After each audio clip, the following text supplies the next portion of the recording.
Hey, welcome to The Feast Life, where we empower you, the modern homeschool mom, to create a life in homeschool you love. I'm Julie Ross, the creator of the award-winning curriculum A Gentle Feast, a homeschool veteran of over 20 years, and a certified Christian life coach. Charlotte Mason said, life should be all living, not a mere tedious passing of time. So on this show, we seek to savor the feast of life. So go get your favorite beverage and pull up a chair. You're welcome at this table. Hey, welcome back to day 2. I'm so glad you're here again. So today we're going to really dive in here to what a Charlotte Mason philosophy is all about. Now, I could go on for hours and hours, right? She wrote 6 volumes of educational philosophy. So don't worry, we're not going to dive too far deep, but I do want to give you just kind of like an overall foundation. So if someone came after you, they're like, hey, what is a Charlotte Mason education all about? You could give them a real answer. And so we're going to kind of dive into a few of those main tenets. So hopefully this will be super helpful for you and kind of clear things up for you. So grab paper and a pen and your favorite beverage, and let's dive into what a Charlotte Mason philosophy is all about. All right, so let's keep going here with some of the principles here. So what you were doing, again, you were telling back. So this is another foundational principle of a Charlotte Mason education. So instead of workbooks, quizzes, recall, little worksheets, little cut and paste and glue things to make sure you remember all the stuff, children narrate. This is so beautiful, Charlotte Mason said. This is what people do naturally.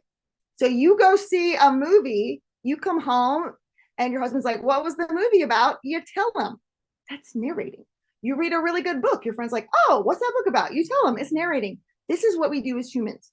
When we learn something, we tell someone else about it. And Charlotte Mason said, why are we not using this as a tool for education? And as those of you who went through the process, like, it is hard because you're doing higher level thinking skills. Recall, what was the name of Andrew Jackson's vice president? That is lower level thinking. Being able to take in ideas, being able to synthesize them, being able to put them in some kind of logical sequence, then being able to communicate them either verbally or in written form. There are so many high level mental processes through that whole thing.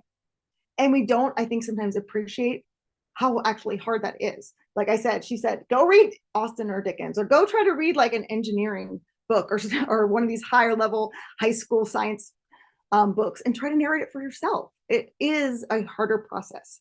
But by starting small when they're little, or even if you're starting with an older student, starting just reading one page at a time and talking about it. And again, I hear from people all the time like, oh, my kid doesn't like narration, or oh, narration's too hard. And if you put a lot of pressure on your kid to tell you about it, it's going to be very hard. It really helps if you just explain it to them like I explained it to you. Like, hey, you know that show you just watched on TV last night? What happened? Oh, well, da, da, da, da, da. Okay, well, you just narrated. I want you to do the same thing when I read you this paragraph. No pressure, right? Start small. And I have a whole class on narration, so I won't spend a ton of time on it, but it is such a foundational principle because they are going to narrate everything to you. So starting out first, it might just be, you know, reading a fable or a fairy tale or something like that, and then them telling you it back. But as they get older, they're going to narrate every subject, every piece of art you look at, every piece of music you listen to, every nature walk. Here's the thing that happens. I should warn you. If you use this approach, when your kids are teenagers and adults, they will narrate everything to you. I have my college kids calling me to narrate. They don't know that's what they're doing, and they don't say that. But they're like, oh my goodness, mom, you know, this happened in class today, or oh, I read this in my book, and blah, blah, blah, blah, you know. It becomes a habit. They really do want to narrate everything to you. And my kids, I went to my friend's house this weekend. Oh, what happened? You know, 4 hours later, after my eyes have glazed over, he has finished telling me what happened at his friend's house because he just wants to talk, which I'm so grateful for. Really, I am, that my 13-year-old boy wants to tell me all this stuff. But it becomes a way of life. I learn something, I talk about it. It doesn't have to be this high pressure kind of situation.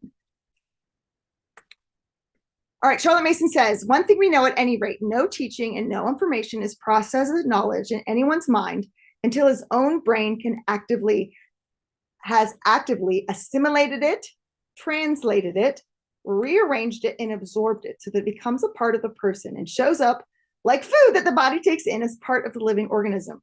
Therefore, teaching, lecturing, dramatizing, no matter how brilliant or coherent, does no good until the student becomes an active participant and goes to work on it in his mind. In other words, self-education is the only possible education. So this is what narration is doing. They're taking it in either by you reading it to them, or you listening to a piece of music, or them reading it for themselves, or doing some kind of experiment for themselves. They're translating it, figure out what was important, what was not important. And again, that's the pace, depends on their personalities.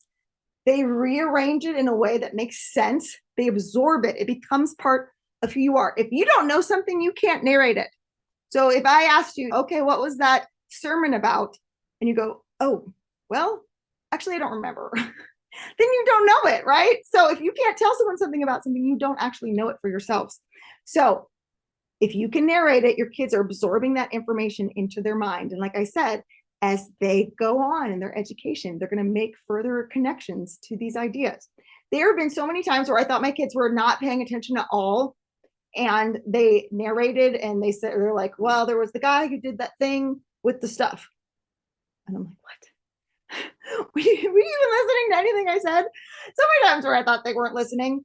And then weeks, months, even years later, something will come up and my kids will say something. And I'm like, wait, you actually were paying attention that day? For example, like a year after we did this Andrew Jackson's lesson, we were on a nature walk and my son pointed and he said, Mom, look behind you. It's Andrew Jackson. I was like, oh my goodness, my son has really lost his mind. But does anyone know what was behind me? A hickory tree. That's right, Laura. There was a hickory tree. And you remember that Andrew Jackson's nickname was Old Hickory. He never mentioned that in his narration. I didn't bring it up. It was just in the story. And then a year later, that is coming out of his mind because it was in there. It wasn't a, let me memorize all these words for the spelling test and then forget them on Friday afternoon, right? Or let me just memorize all this stuff for a quiz and then let it go out of my memory. That's short-term memory. By narrating something, it does put it into your long-term memory, which makes all these really cool connections possible. And sometimes we have no idea what connections our kids are making because they don't actually tell us. That was just one of the beautiful moments, and there's been many more like that, where I get to see the connections for myself. All right. Another important principle of the Charlotte Mason philosophy is that it's no fluff. So like I said, we don't have a bunch of workbooks for everything. We don't have a bunch of little activity things that we're doing for everything. I'm not going to make a salt dough map of Egypt. Hallelujah. If we want to, that's great. We could do that in the afternoon. If my kid's super into it and they want to like come up with something and make some cool project, they can totally do that because they have more free time, which I'll talk about in a second. But I don't have to. We really are.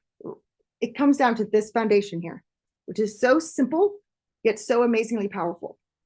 Living books and narrating. Living books, living ideas, which can come from other things other than books, and narrating, talking about them. And the deep, beautiful connection and experiences your kids have from just those things, you don't need to have all this other stuff. She says, now the method I am advocating has its advantages. It multiplies time. Each school period is quadrupled in time value. And we find that we get through a surprising amount of history in a thorough way. In about the same time that most schools afford no more than a skeleton of English history only. We know that young people are enormously interested in the subject and give concentrated attention if we give them the right books. We are aware that our own discursive talk is usually a waste of time and a strain on the scholar's attention. So let's break this down a little bit. What she's saying is the way that she approaches education multiplies time. So she's saying her approach multiplies time. We all want more of that, right? The way that it does this is because kids are actually interested.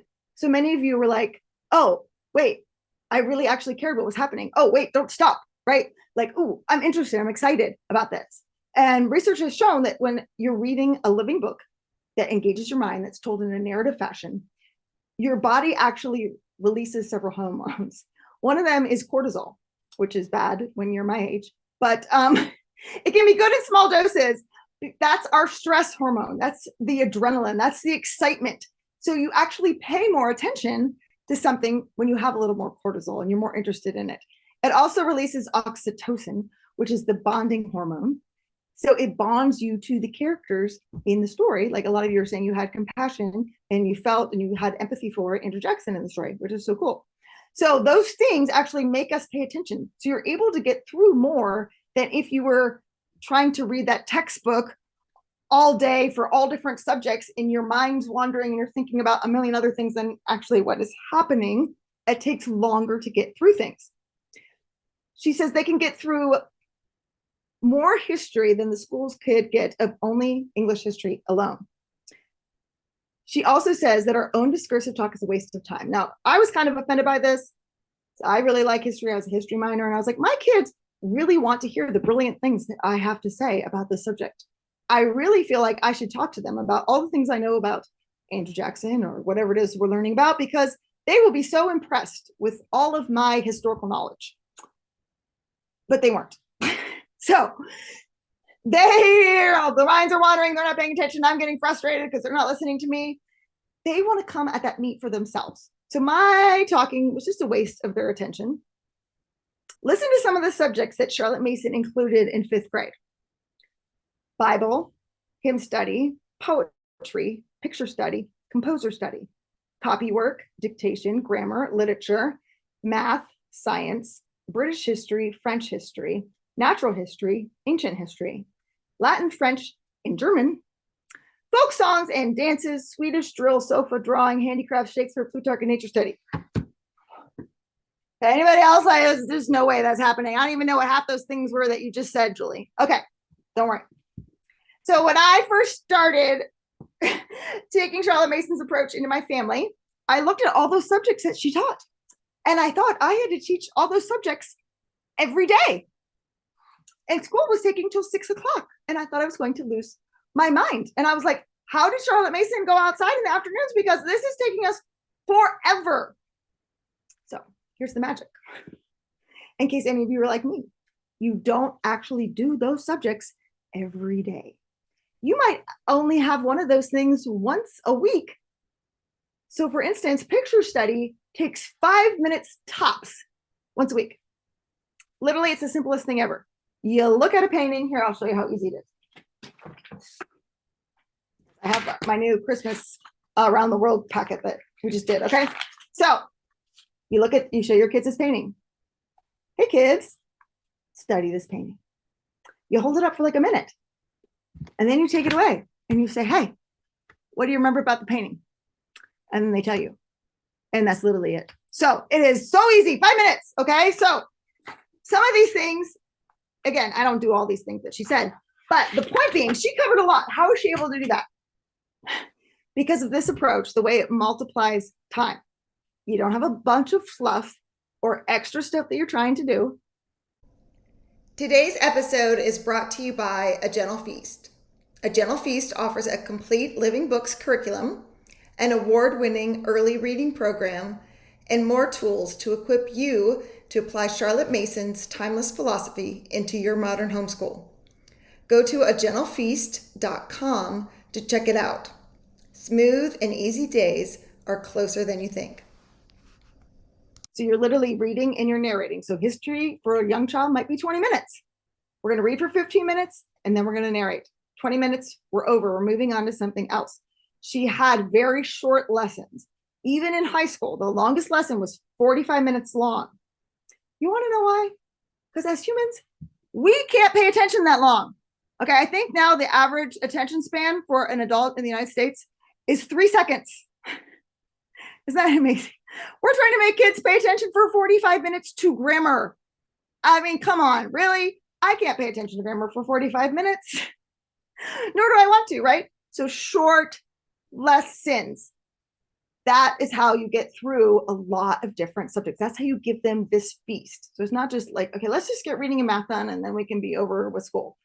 It's like, no, and you don't have to do all the things. I don't do all of these things, but I've done them at some point during my kids' educational journey. At some point, we've covered these different things. We've tried them. We've tried different things and different languages, different, Shakespeare, Plutarch, those kind of things, but I don't do them all day. I don't do them every week. They're like little seeds that we've done throughout their life, just to provide them with this rich and generous feast of living ideas, all these different things. And you don't know what your kids are going to like. I have people tell me all the time. I came from a church background where we never sang hymns, but I started doing it. We love hymns. My kids, I thought they were going to think folk songs were babyish. They love singing folk songs. We love Shakespeare. I mean, I hear this from people all the time. You don't know what your kids are going to like. You don't know what's going to have an impact on them. And so providing them with all these different kinds of things, at least a little taste of it, like you do at Thanksgiving, just take one bite of the Brussels sprouts, right? And then your kid's like, oh my goodness, these are delicious, right? You just don't know. So you want to provide them with this rich feast. When you do this, you're able to get through things much faster and have time to go outside and do different things that you like to do, which is such a wonderful feeling. All right. A Charlotte Mason education is also full of living ideas. Like I said, living ideas come from books, but they come from lots of other things as well. So Charlotte Mason said, education is a life. That life is sustained on ideas. Ideas are of spiritual origin, and God has made us so we get them chiefly as we convey them to one another. So you get living ideas through talking to people. I hope you're getting some ideas today. We get them either by word or mouth or written page, scripture word, musical symphony. But we must sustain a child's inner life with ideas as we sustain his body with food. This is so key. Probably he will reject 9/10 of the ideas we offer, as he makes use of only a small portion of his bodily food, rejecting the rest. He is an eclectic. He can choose this or that. Our business is to supply him with due abundance and variety. So kind of tasting all of these different subjects here. It's his responsibility to take what he needs. Urgency on our part annoys him. He resists forcible feeding and loathes pre-digested food. Urgency, right? Okay. Come on, we only have 5 minutes. Why aren't you finished with your math by now? Math was supposed to be done 10 minutes ago. Okay, well, everybody, we gotta get in the car. We gotta get in the car right now. We're going to the doctor, and you gotta bring your book with you. Urgency annoys him. It annoys me, right? When people are trying to rush me around, I can't learn that way. So if our children kind of feel like we're constantly pulling and prodding them all day long, there's going to be resistance. They also resist forcible feeding. Forcible feeding is me telling you what's important. These are the 5 points you should know from this lesson. These are the 7 important things about Andrew Jackson that you should remember, right? Or if I told you, here are the 10 principles of Charlotte Mason. I'm just giving you lots of ideas here. I'm providing this feast. You're going to take what you're going to take. So if someone comes up to you afterwards and say, hey, what was that talk about? You might tell something completely different than like Patricia is going to tell someone else, because you are your own person and you're going to take what you need. And the same thing with our children. They don't want us forcing this knowledge down their throat, especially facts. And they loathe pre-digested food. Pre-digested food is like, let me read the lesson, and then I'm going to tell you what's important. I'm going to tell you the key principles. I'm going to tell you what the right answer is. And it's all coming from you as a teacher. Like a mama bird chews up the food and then spits it out into the baby's mouth. I mean, it's a gross picture, right? We don't need to be doing that. Charlotte Mason had such a high view of children. She believed you can put them in touch with these wonderful authors, with these amazing artists, with these amazing poets, and they are going to take what they need. It might not be what you think they need as they continue to grow and change throughout their life. So education is full of living ideas. It is so beautiful to watch our children take these ideas in, make them their own, and grow and change as a person. It is also full of beauty. This is what has changed me the most about a Charlotte Mason education. Listening to all this beautiful music, listening to the hymns, listening to the stories, listening to the poems, listening to stories like Andrew Jackson. And I read my kids a story the other day about the Little Rock Nine, and I was like literally crying my eyes out. And they all laugh when I cry, because I cry all the time when I'm reading to them, because I have such a big heart. Because I had compassion and empathy for the people in the story. It has changed me as a human being. I didn't grow up in a very outdoorsy family. We didn't have nature study when I was growing up in school. I didn't notice half the things. After doing a Charlotte Mason education, I literally will pull over on the side of the road and get all my kids out of the car. Oh my gosh, look at these flowers. These are so amazing. I'm like, oh, I wonder what bird that is. And I'm sitting on the Merlin app trying to figure out what bird this is. My kids, like, they've run off to do something else. And I'm sitting here trying to figure out this bird because I'm like so just amazed by how beautiful it is. I now stop and notice the beauty, and seeing how I have changed as a human being makes me so passionate about this kind of education for my children, because I can only imagine how different I would be if I would have had this all growing up as well and not just discovering this stuff in my 30s. So that is just something I appreciate so much about this style of education. It's not just facts. It's not just, did we get that workbook lesson finished for today so I can check the box? It's about filling their minds and their hearts and their soul with things that are beautiful. Charlotte Mason said, as for this aesthetic appetency, I love that word, aesthetic appetency, we are changing our children's appetites for the things that are true and good and beautiful. She says, it dies of initiation when beauty is not duly presented to it. Beauty in words and pictures and music and tree and flower and sky. The function of the sense of beauty is to open a paradise of pleasure for us. Isn't that so beautiful? I just love that so much. And there is my kids, this was a while ago when they were a lot younger, doing our morning time. I have found morning time to be such a great way to bring in some of this beauty. Now, Charlotte Mason did not do morning time. And I know a lot of people think that she did because it's tied in with a lot of people who use her approach. She had these kind of what I call beauty subjects throughout the day. I found it too hard once my kids were off doing different subjects to be like, okay, everybody come back to the table. We're going to look at this picture for 5 minutes, or everybody come back to the table. I have a poem to read to you. Like, that was like herding cattle all day long. If I did these things during morning time, one, it was just so much easier. It built a beautiful rhythm to our mornings where we could just wake up instead of me chasing the kids down and trying to get them to start school or stop playing with toys so they could come to school. They started to want to come to the table because I used to play beautiful music and have a candle and have little breakfast set up. And we start our morning time with scripture or hymns or poems or just things that were beautiful that made us want to learn. So what do I include in morning time? So these are some of the subjects that Charlotte Mason taught are included, but I just put them all into morning time to make things easier. My morning time only lasts 30 minutes, and it has, for the past 12 years. So I think it's very tempting to add like 17 subjects onto morning time so that we make sure we have it all covered before we all go away and start our day. And then it's 11 o'clock and we've been doing morning time for 2 hours and everyone is not paying attention and is in a bad mood and we're all hangry. I keep morning time to 30 minutes. So we do Bible and one other thing. So every day we do Bible, we practice our memory verse, and then we do one other thing. So that keeps it to 30 minutes. Again, you don't do all these things every day. So we have hymns, we sing folk songs, we do composer study, which is really simple. You can just listen to a piece of classical music and then talk about it. Like I said, with picture study, so simple. Recitation is when kids are reading well. They read poetry, speeches, sections of plays out loud to practice public speaking. Poetry studies when you're reading a poem to them. And I'm just going to give you just a little hint here because this is so fun. James Patrick Stewart, the guy from Star Trek. He reads Shakespeare sonnets on YouTube, and he has, of course, this lovely British accent.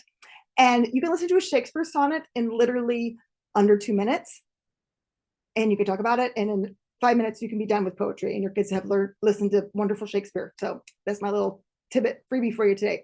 And then we do some kind of read aloud. Fables and folk tales, those are great when your kids are young because they're short and they're easy for them to remember for narrating.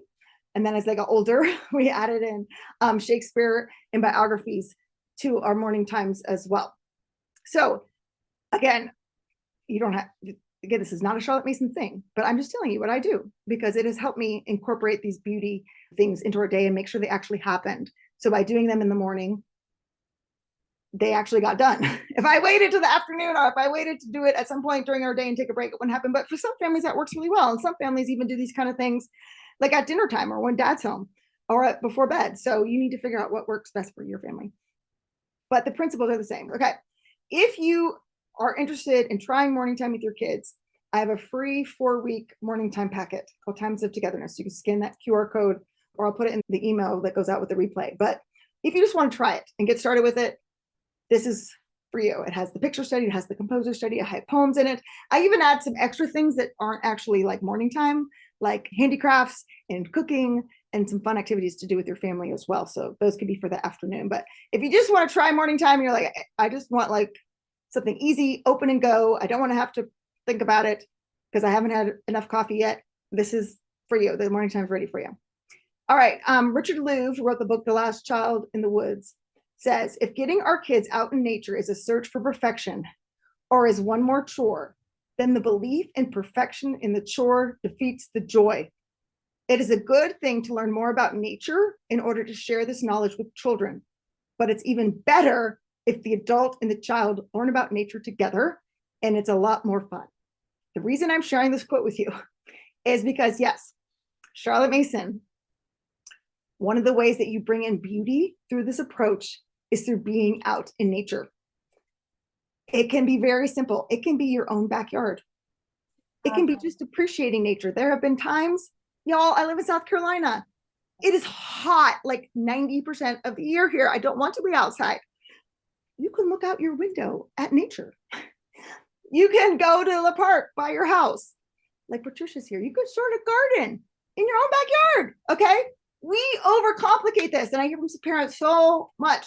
I tried to do Charlotte Mason approach, but the whole like nature study thing and trying to come up with the lessons I was going to do ahead of time to teach the kids while we're on the nature walk, but then we never saw any butterflies or mushrooms or whatever it was we were supposed to be studying, and then they don't do it. And I love this quote because that defeats the purpose. The purpose is to be outside and find the beauty in it and find the joy in it. So I'm giving you all a free pass here. But like I said, Charlotte Mason approach, I would have never thought to include nature study. All right, everyone. Well, that is a wrap for day 2, some of the foundational principles of this philosophy. Hopefully that gave you a greater insight into some of the approaches that are used and some of the reasons why Charlotte Mason decided to include those in her philosophy and just how powerful and amazing they are. Isn't this such a fun way to educate? But you might be thinking, I've heard some things about this approach that I'm really not sure about. Well, there are lots of myths and misunderstandings when it comes to Charlotte Mason philosophy. So that is what we're going to dive into tomorrow. So make sure you join me for day 3, while we're talking about some of the myths and what a Charlotte Mason education is not. Hey, thanks for watching. If you liked this episode, please heart it down below and make sure you subscribe so you never miss an episode. Leave a comment and let me know what you learned in today's episode. I'd love to hear from you.